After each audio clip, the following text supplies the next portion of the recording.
What's up, YouTube world? It's your boy J Dub, the #1 comment on YouTube, and I'm back with another review. What I'm doing right now, I'm picking up on part 2 of Ready to Love DC.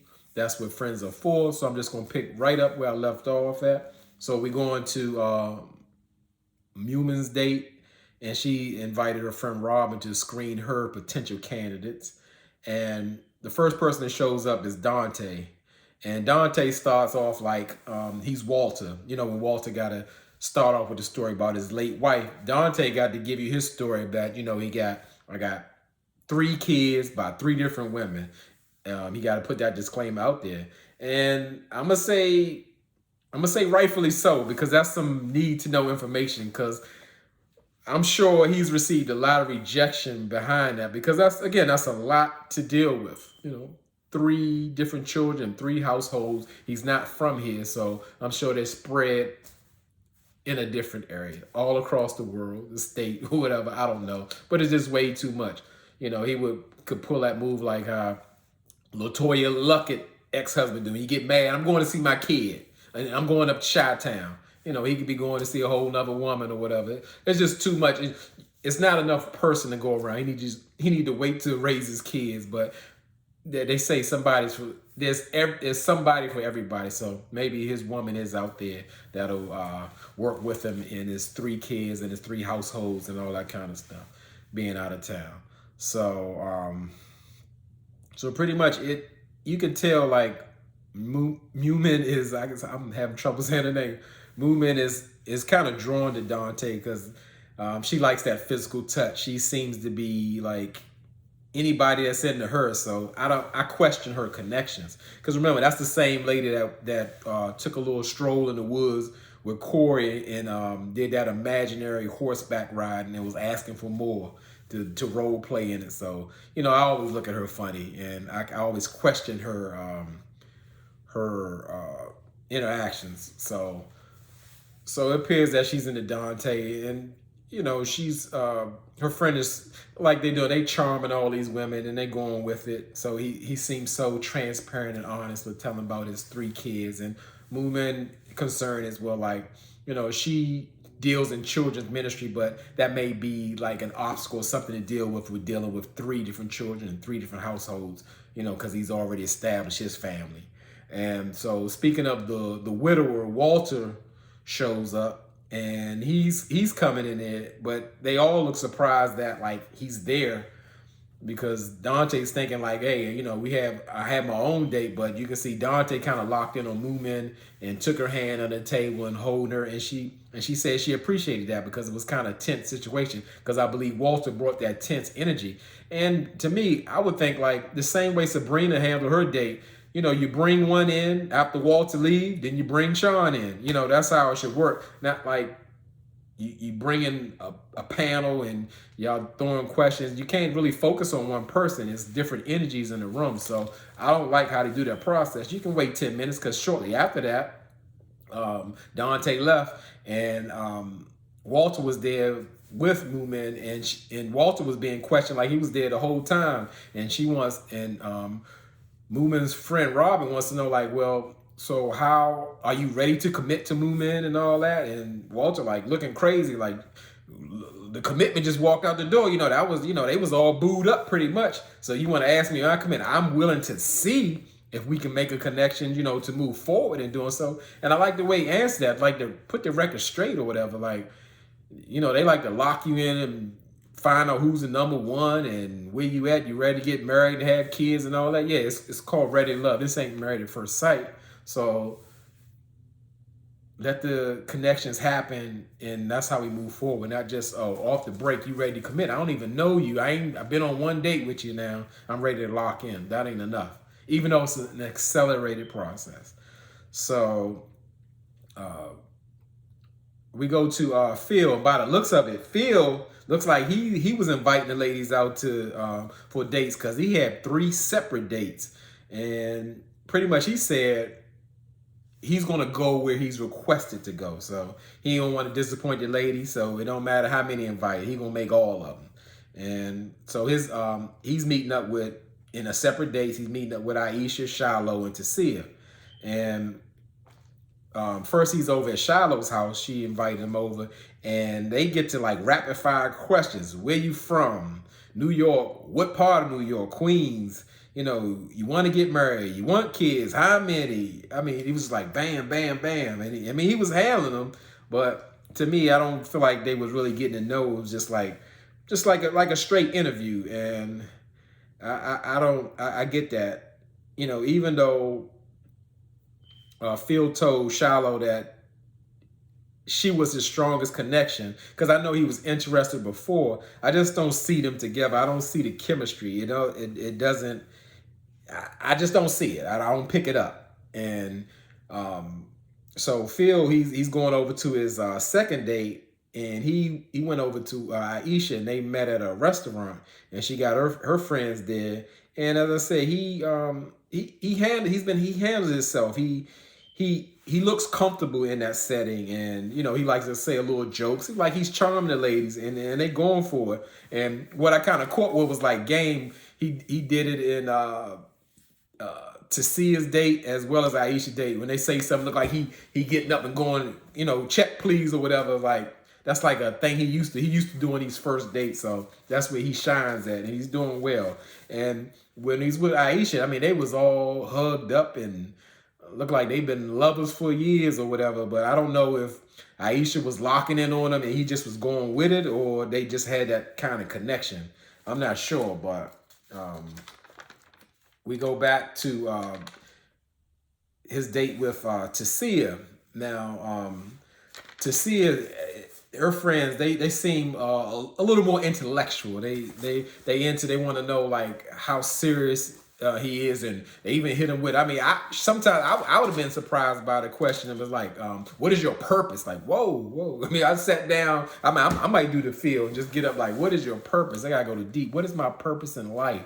And he pretty much answered his purpose in life is working with children. That's where his passion is, and they go into you know, connections. They're always trying to like kind of rank the ladies. They do that on all seasons of Ready to Love, and he avoided it for the most part, but he kind of put it out there pretty much that he has strong connections with all. He pretty much told them all the same thing. The only difference he told with when he went to date on Aisha, that Aisha is guaranteed his top pick, but he also said that Shiloh was the strongest connection. So, you know, that might backfire. And while he's talking to Tasia, they asked him how many kids he wants, and he said 2, and she say, I want at least 3, and maybe we can have an accident one. You know, she wants to be a mother, and Tasia may put that on the forefront. And sometimes men and women do that. Like they focus so much on the family and having children, they forget the marriage in itself, which is supposed to sustain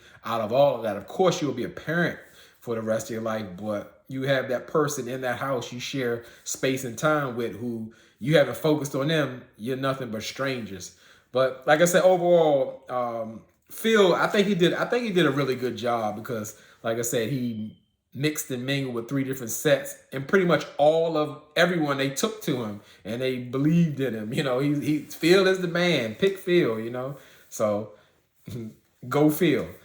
So we back at the ladies' lounge, and you know they doing their deliberations, trying to just go over the dates, because Tommy said he wanted the truth from the ladies as far as how their friends perceive their dates. And they started with Sydney, and she said that she had actually had a connection with Frank before, and she still believes in that. But her friends, the only complaint they pretty much had is that he gave pageant answers. But you know, she really didn't. She didn't mind at all. She like I said, Frank is like her guy. So I don't, you know, that's what she sees, and we're gonna go with that. Sabrina was asked about her dates, and you know, she was like worried, because like she was in shell shock in dealing with that date with Sean, because she seemed to feel genuinely bad about her date. Because even so, like during the questioning, or what they call a firing squad that Sean was under, she actually defended him, like, whoa, like, you know, maybe Sean didn't want to jump in and say, I'm going to give Sabrina the world. We only been on 1 date. And that was kind of iffy, because they had like a little funny little question in there. So I commend for that, because, you know, she just didn't want her friends to just attack him. She wanted to get some answers, but he was, as they said, he was under a firing squad. And she said pretty much when Sean left, it was so bad that they had to wipe up the blood. It was that bad. So it really wasn't nothing to talk about with Walter. Walter charmed everybody, even the guy in the group. Everybody liked Walter. He was a go. So as far as Sean, once he spoke on that provider thing, you know, he was done. It was over. Because when they start, when Sabrina let the ladies know, like, yeah, Sean was telling me he'll pay 1 or 2 bills. They're like, what's up with that? What's up with that? You know, that provider question, you know, makes or break people on Ready to Love. So that's definitely a hot topic. And Aisha spoke on her date with Phil, and she was saying, she was asking her friends to kind of be tough on Phil, but he didn't charmed all of them just like he charmed her. And like I said, Phil was handling his business out on a date, and they asked Cecile, who did she invite out? And she said Phil, and she let everybody know, like, hey, Phil wants 2 kids, and they showed Aisha. Aisha was like she had a problem, because we know Aisha is not really open to having children because of her difficulties of having children. And, you know, they pick up on that drama anyway. And I can't say that to see it through that as a shot, because she may not know, but they do a lot of talking across the board, men and women, you know, when they're in the ladies' lounge and the men's tavern and all that kind of stuff. So who really knows, you know? But Shiloh shared that, you know, when she met with Phil and with her friends, and they thought he was like, you know, real touchy-feely, and they liked that. And again, they go back to Aisha, her face, she was like, she ain't like that, you know, because she was doing a touchy-feely thing. And to see it, well, Tommy asked to see it, like, pretty much how did she feel about Phil going out on the dates, because she didn't know about it. And, you know, she gave her like a politically correct answer, you know, saying, hey, you know, Phil's a pretty popular guy. Cheers to Phil. And Tommy looking at her like, nah, just see, we ain't doing that. I told you I want the real. Give me the real. What's up? We're not going for that phony stuff. And then it came out how Tasia really felt. She was like, well, you know, it's getting down to the wire. You know, they the grade 8, so they need to start choosing. You know, he need to start making a choice. So she don't really like that Phil is out there like that. And Tommy asked, well, you know, you want Phil to pick you? And she said, well, he ain't my top, and that's all I'm gonna say. She ain't want to give away too much. So I got that or whatever. So after, you know, they talked about their dates or whatever, they needed to find out, like, who are they not feeling? And the lady started deliberating, and it just kept, Cornelius' name kept coming up. Pretty much saying, like, he's cool, he's a great guy, he's amazing, but, you know, there's no romantic connection. And every time somebody said Cornelius' name or voted, Camille just she made a face for every time it was a Cornelius vote, until it, you know, about the 5th Cornelius vote came in, she turned to Stevie J. She was like, and even Tommy was like, hey, you got to stop making that face. That, you know, because it's like, it's crazy, it's intimidating, you know, just cut it out. You got to be mature. But again, as I say, this show ain't nothing. I mean, nothing without Camille. She is hilarious. She bring the comedy, you know, because we all know that Camille is locked in. She ain't trying to see nobody, and she don't want nobody to see Cornelius. She just don't want them to vote him off, because, you know, that's her man. That's her boo, as she say. So, also Sean's name comes up. No one is like really been able to connect with Sean. And, you know, that's a problem. They don't want people just hanging around who they haven't been connected with. I mean, like I said, when the man said his name is Sean and he's a entrepreneur, I knew it was just like crazy. Like, why is he here? Who picked him? He's got to be a paid actor. Can't be a real person. The guy is ridiculous. So, you know, so as far as what the ladies are deliberating, you know, it kind of went left real quick. And I was really surprised. Not that I really say these people are friends, they're just meeting. But, you know, Aisha would mention, you know, because they were talking about they kind of need to kind of wind down and kind of focus on who they want to be with. And Aisha told Zadi, she had her list and she need to kind of like bring it, start narrowing the list down. And Zadi like, I ain't got no list. And, and I was really shocked to see that about Zadi. I mean, she was real defensive and she was extra and not in a good way. And that just like set her off. She was just getting snappy. Zadi was getting snappy with everybody, with Aisha, with Sydney, and Tasia, and really with Sydney, because I think Sydney had referred to her like saying, "Hey, girl," like she's like, "Oh, no, hey, listen. First, before we go any further, my name is Zadia." And Sydney like, "Oh, no, please." Like, I mean, totally 100% genuine. Sydney was like, "No, I meant no disrespect about that. I was just saying it." And then, I mean, after Sydney apologized, Zadi was still going like, well, listen, from now on, you address me as Zadi. And then Sydney kind of got playful with it because she could tell Zadi was just going over the top. She's like, "Okay, Zadia," And I'm like, ooh, this Zadi is getting ugly. I mean, like, she did way too much with Sydney. Sydney didn't want no beef with Zadi at all. And she was just like carrying it. I'm like, this is another side of Zadia. I didn't like it. I didn't see it. I looked at it a totally different way. It was like she was going way too far, but to see it was addressing her and just saying like, that attitude is like ridiculous. This is what we talking about. Zadi thought she was still talking about her list or what she needed to kind of narrow the people who she want to choose or whatever. Because really, Zadi don't have to do that. She can keep two guys hanging on as long as she wants till she wants to make a decision if she's in position to do that. So that is a right, but her attitude was so off and so ugly. And it was so funny. Sabrina, like, the argument got so uncomfortable. Sabrina picked up her fork and stuck it in the plate like she was eating just to distract. I mean, it was tense. And it got ugly. I mean, just like, I'm like, I can't believe she acted like that. But I'm glad to see it was able to step to her. Like, we ain't going to be doing all that. You on 100, I'm on 100 too. She with it. And,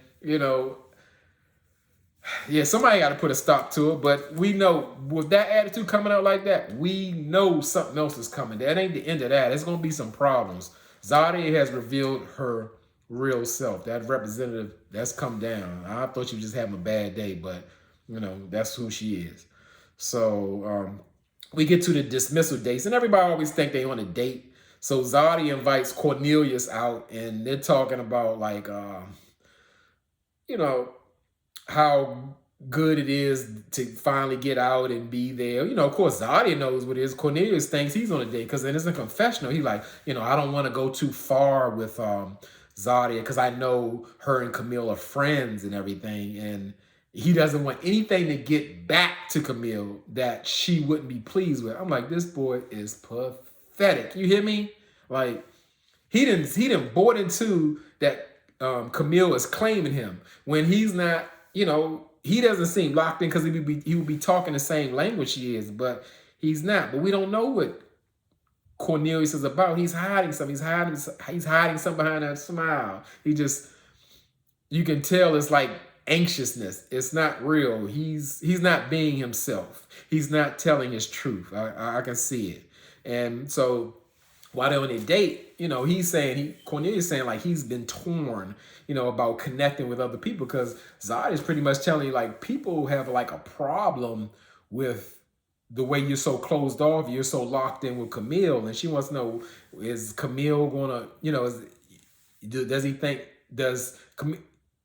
Zodi wants to know, does Cornelius think Camille being so forward with him or blocking him from connecting other people? He wouldn't even speak on that.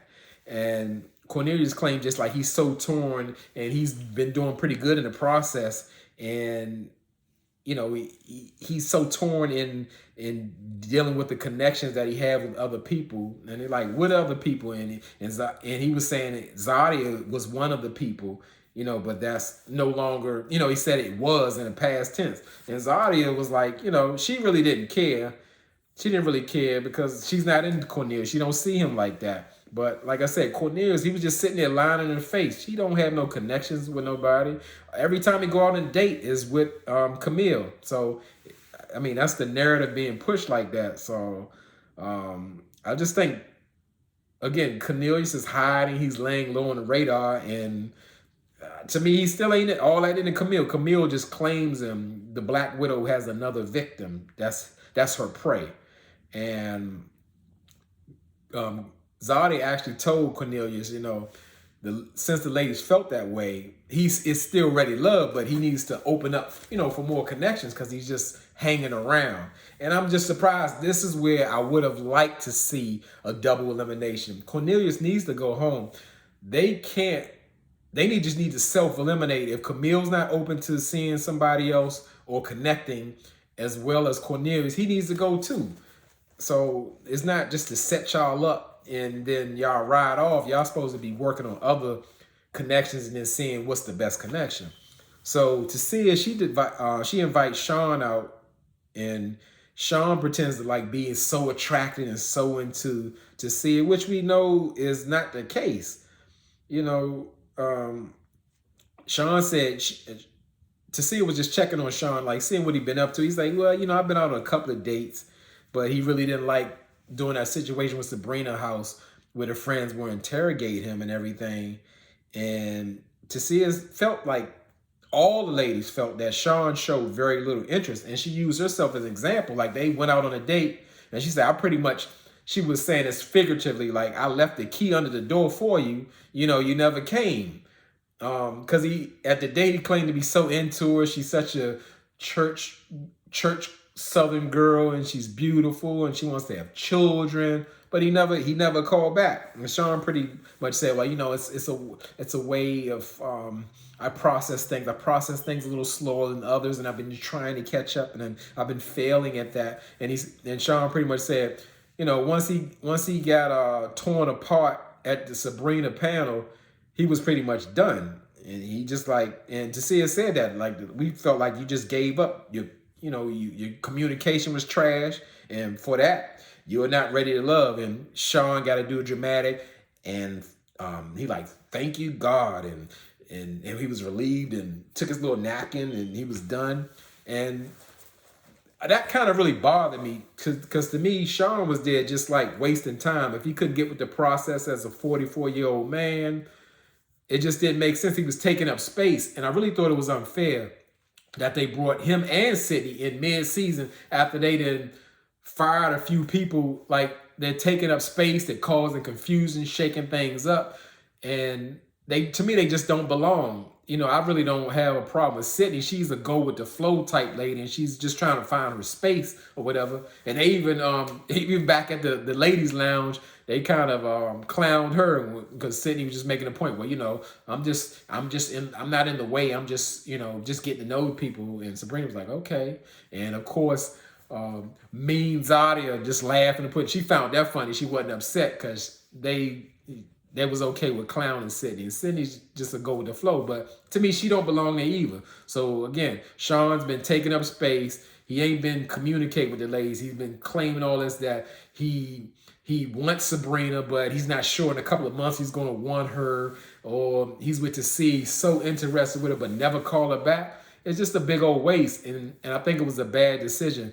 Ready to Love really need to fine tune their system because it's all over the place. These curveballs that they throwing, they not working. They need to kind of get with a better structure. Man, my take on it. I say it's switch the things with Married at First Sight, but that's a whole nother segment and situation. So that was it, and they just pretty much showed now for the next episode. Of course, it'll be the men's turn to eliminate the women, and now they're going to have to show their ladies of interest, have them meet with their ex. Why? Why do you want to meet with someone that hasn't worked out with you to bring somebody you're just getting to know? It makes no sense, but it does make sense because it's all about that drama. So that's the proper formula. So again, I appreciate y'all rocking with me.